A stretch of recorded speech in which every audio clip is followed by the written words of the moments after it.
बड़ी करबला विच नमाज सैयदा पैरां हेठ सलाम नू रोलिया नहीं हक बातल हुसैन जदा कीता सौदा घट तो ईद ना तोलिया नहीं अल्लाह शाह अकबर दा ला लिया नाल सिंधे कलमा उस जुबान च बोलिया नहीं और पुत्र वीर भतीजे शहीद हो गए यारो लाल फातिमा डोलिया ही नहीं की उत्थे लिखदा बेशाला मरना वीर किसे दा ना और नमाणियां पैणा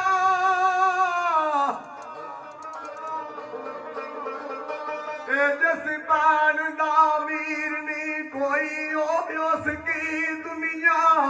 दी लैना ते भाई पुत्र कहा के ते ओ आप जा बंदी खाने पैना ओ वेखो हर यार सब्र ज़ालिम दा एडा और किसे नहीं सहना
ਵੀਰਾਂ ਨੂੰ ਖਿਚਾਨੀਆਂ